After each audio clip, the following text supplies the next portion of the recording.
अच्छा अच्छा कि कंजूसी ना करत तारा। अरे नाही हो तोहर कसम। अरे सुना इतने कमी ना बा अभी हम बताओ तनी ना काहे की कंजूसी करत तारा। बोला बोला सुनो बोला।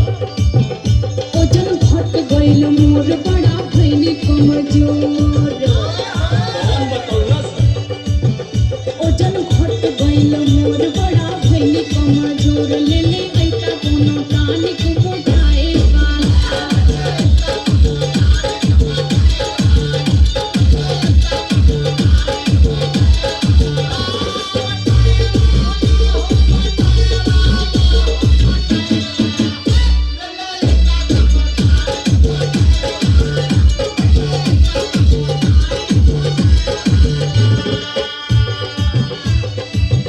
तू मोटाए के फेरा में पड़ल हो।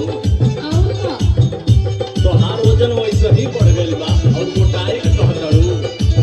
अरे तो हमरे चली ना जाता देखो तारा ना गिर जाता नहीं। अरे तू उल्टे बतियावत हो। इतना मोटा गइल हो कि तोहरा से कैसे चल जाई। हाइट बढ़ गइल बा तोहार, कंट्रोल करा। सुना है बात। बोला बोला। बाडू 70 के पार जो खवनी कई बार। हाँ अभी ये कहबा। बाडू 70 के पार जो खवनी कई बार। गोरी और मोटा के हमर जान लेबू।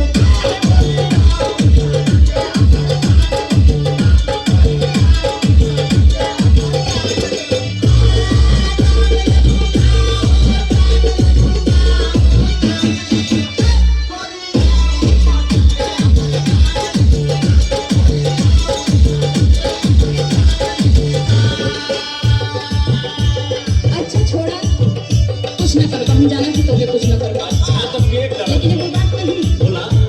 वो तो जरूरी कर देबा है ना। अरे तो हम ही करत तारी ना कि गांव जवार करत हो। एगो बतियाला मान भइल पायल पुरान।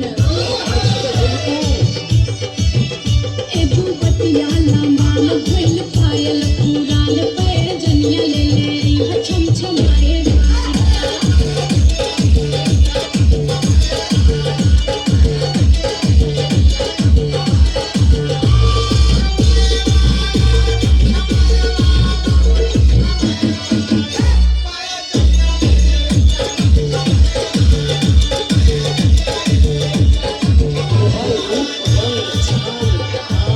वो सही जान मार बा। और ऊपर से काहे इतना डिटेल में बतियाओ। तू तो हमार जाने ले तू का।